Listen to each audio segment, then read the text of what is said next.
Welcome to the Right Wingers Transfer Roundup. You're with me, Dan.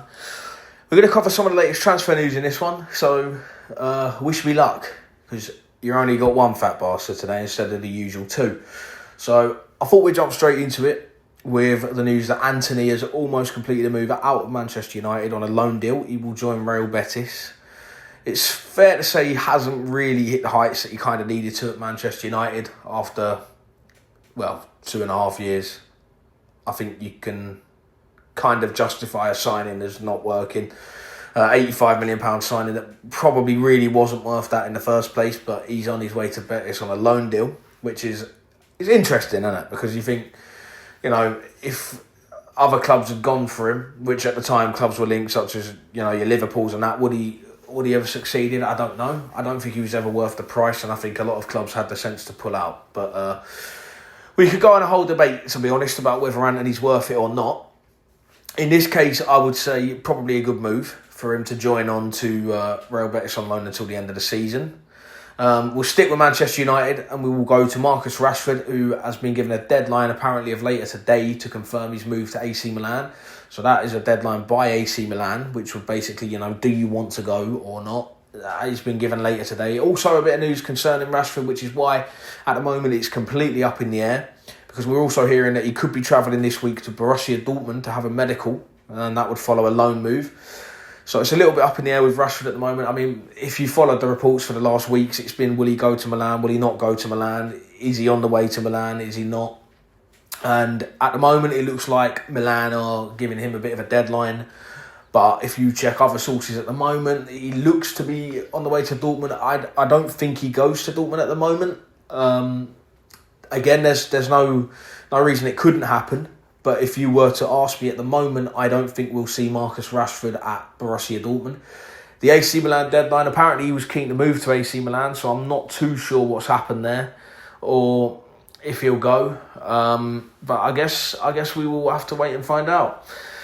Moving on, but staying in Manchester, Manchester City are close to 3 players. Vitor Reis, the Brazilian defender from Marmoush, is, last we heard he was having medicals and that was being sorted. I'm going to probably butcher this name, but Abdulkadir Kusanov, I believe. I've probably got that dreadfully wrong. Is also going to play in the Premier League for Manchester City. The deal there is expected to be around 33 million. Photos have been linked with him posing with Pep Guardiola at the moment, so I don't know how far done that is, but it looks very far done. He will be the first Uzbek footballer as well to play in the Premier League. That would be an interesting move for him from French club Lens. I never took French. But he's looking done. Omar Marmoush was left out of the Eintracht Frankfurt squad on Friday night. That indicating that he's going to travel, from what we're hearing, to the UK this week for his Manchester City medical. Be a bit more like a Julian Alvarez kind of signing. He can fill in a gap where they've had Alvarez can provide a little bit of sort of backup to Haaland as well, rather than maybe all the pressure being on Haaland as the striker. He can also play off the left though, Marmoush, so that gives Pep a little bit of flexibility there with where he places his new signings. So Vitor Reis is the centre-back that was many, many months ago linked with Chelsea, and we heard that Chelsea wanted him. So there's been links dotted about everywhere, but it does look like he's on the way to City, and it does look like it's nearly done. So that's 2 centre-backs and a striker for Manchester City. But we're not done with City yet, because they are also looking at Douglas Luiz. Now, we understand that there's been a little bit of disagreement in terms of the structure, with Manchester City wanting it as a loan with an option to buy, Juventus wanting a straight sell. Now, Luiz obviously left Aston Villa this summer, and it's safe to say it hasn't completely panned out the way that he might have wanted it to. So Douglas Luiz at the moment is at Juventus, not maybe doing great, and it looks like he's being linked with moving back to the Premier League. Whether that will be City or whether he stays with Juventus or goes somewhere else, we don't know. We don't have any information on that. It's easy to talk about at the moment, but we have literally not complete information on Douglas Luiz, because we don't know if he's going to stay or go. But Manchester City, currently the club being linked. Obviously, Douglas Luiz, also a former product of the Man City Academy. He was back there back in the day. Aston Villa have agreed a deal verbally to send Diego Carlos to Fenerbahce. The fee about £8.46 million. So Jose Mourinho will take a player from the Premier League. And Carlos, it's safe to say that he's not really worked out massively at Villa. I mean, the first time he got that ACL injury, that probably didn't do much good. Never does. But it's safe to say he probably hasn't worked out at Aston Villa in the way that he'd have liked to. Aston Villa are going to take a loss here, but I think sometimes when it's not working out, a club will move a player on. Diego Carlos, of course, is now a result of that, and he is on the way to Fenerbahce from what we hear. Now, it looks like Japhet Tanganga is He's attracting Premier League interest. Wolves, the most consistently linked club at the moment. I'm not sure whether the Millwall centre-back will leave the club in the January transfer window, but then again, anything is possible. We don't know. Lyon are willing to let Ryan Cherki, their French young talent, leave for around £18.6 million, which is around 22 million euros. It's emerged recently in the last couple of hours that there was actually an agreement this summer that was made for when he goes into the January window. So Lyon, of course, now back in that agreement that they've made, and he is available for that price. A couple of clubs being linked with him. Liverpool, notably, quite a few times. Napoli, I saw the other day, it was a brief link, but his name was dropped in. But yeah, he's available for that price. I don't know what will happen or whether anything will come of it. But what we do know is that should clubs want to, there is a move to be made there for Ryan Cherki at Lyon. West Ham apparently are coming back in with a second bid for John Duran. They had their first bid of £40 million rejected. I think everyone knew that it was always going to be rejected and turned down from the start. I don't think there was any any doubt that he was going to go to West Ham for £40 million. Now, West Ham, I think, although it's a step down for Duran where he is at the moment and obviously wanting to eventually become one of the best, which he's definitely got the talent to do because we've seen him develop. So with the talent that he's got and what he is, I think it's definitely doable. But West Ham, I think, is a step down in club and a step up for Duran because you can see he wants to be the centre of attention. You can see he wants to play. And I think at West Ham, he gets in and he probably scores a load of goals. West Ham will make a big profit on him in a couple of years, but reports now suggesting that David Sullivan is debating / preparing. So it's typical David Sullivan. No one knows. But apparently he could be preparing a second bid for John Duran of around 60 million. Now this is not a bad deal. West Ham need a striker. They've failed on a lot of striker signings before. John Duran is a young striker. He's proven in the Premier League, so we know he can do it. And we know he can score goals in the division. And I think he goes in as an instant star at West Ham, to be honest. And apparently, from what I'm hearing, he still wants to go there. And sticking with West Ham, again, some more questionable rumours, but we have to cover them because, look, that's the point of a transfer roundup, is it not? We have to cover it. Angel Gomez and Lille. He is currently at Lille. His contract is up this summer. He's being heavily linked with West Ham. Now, that's not me saying he'll go there. I don't know if he will. I don't know if I see him going there or if he will or won't. But he's being linked with West Ham, and as his teammate Jonathan David. Now, Jonathan David, of course, a striker, also out of contract this summer. Gomez, of course, has been getting into the England squad of recent under Carsley. I don't know if he does under Tuchel, but he's been in the England squad. Of course, former Manchester United player as well. I don't know if West Ham complete this one, but Gomez and David at the moment, it seems like a semi-convenient link to kind of double link them to one club. But both players out of contract at the moment in the summer and both being linked with West Ham.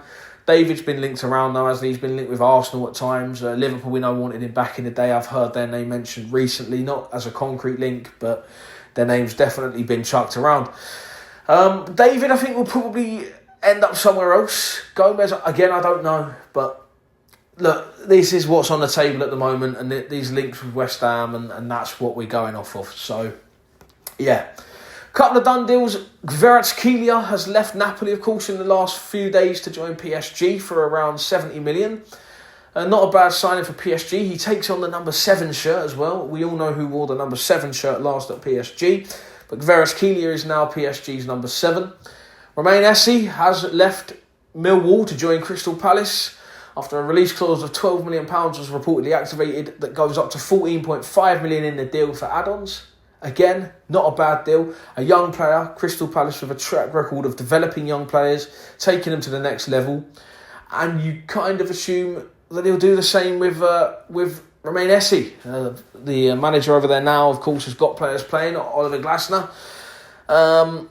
And Romain Esse now is going to somewhere where we've seen a case of, Elise, Eze, players developing at Palace. And there's every chance he goes on eventually to maybe get into the England squad and join a bigger club. But Millwall, that is a very decent amount of money for them.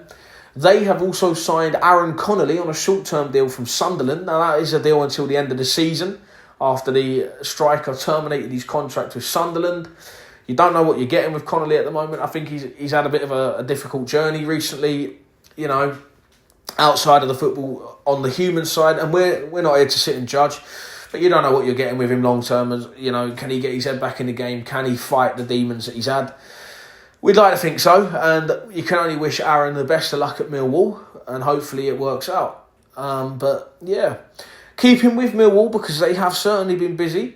They have signed Tristan Kremer, the French centre-back from Brentford. He was on loan at Exeter at the first half of this season in League One, actually played really well, and now earns a move to Millwall. And of course, I could not forget, although I nearly did, I have to admit, Tom Bradshaw. He leaves Millwall, and he has joined Oxford United. Now, what a servant for the club he was. He's now moved on. And if we are to talk in terms of Liverpool at the moment, there's not much going on, but there's a lot of exit talk about Harvey Elliott. Now, I personally, being a Liverpool fan, could see why, if he chose that he wanted to leave. He hasn't. He's actually said that this is his team and he wants to stay. Fair play. But Harvey Elliott has been linked with Brighton and Borussia Dortmund, just mainly due to a lack of game time, I think. And I think links obviously creep in and things like that. Liverpool reportedly turned down a £70 million bid for Núñez. So that is from the Saudi Pro League. And a lot of people saying that he'll go in the summer. And I think if Liverpool have turned that down now, I don't think you get that in the summer. But also it was worth turning it down because of his heroics against Brentford the other day. Who, on the contrary of Brentford, are doing their best to hold on to Bryan Mbeumo. And it looks like they will be able to do that this January, barring any massive bid. It looks like they'll be able to hang on to their very, very good goal scorer. Let's face it. I mean, he's in double digits along with Vissa this season. They're having a great goal scoring season, and they're having a good season in general, Brentford, to be completely honest. Arsenal are looking at Benjamin Sesko of RB Leipzig. Now, we know that they've looked at Benjamin Sesko of RB Leipzig before, and we know this is nothing new, but now due to Gabriel Jesus' injury, Ethan Nwaneri, Bukayo Saka, we know that they are now looking at whether they could accelerate that move of around £70 million. It's been slightly complicated by Barcelona also having a transfer interest in Sesko, so we currently have to wait and see what happens there. Leicester City have signed Woyo Koulibaly. I've probably pronounced that first name dreadfully, but they've signed him for around £3 million from Parma in Serie A in the last few days. And Tom Cannon was recalled from his loan with Stoke while Leicester decide his future. They are hoping to sell him, which may give them a little bit more money to strengthen the squad. Sheffield United is the main name being linked at the moment, but Sunderland also linked and are willing to pay a £13 million asking price that we saw the other day. The only difference is that they were willing to take him on loan first, turn that into an obligation, whereas Sheffield United, we understand, were willing to buy Tom Cannon outright. And I think Tom Cannon, to be completely honest, is an excellent Championship signing. I don't think you can go wrong.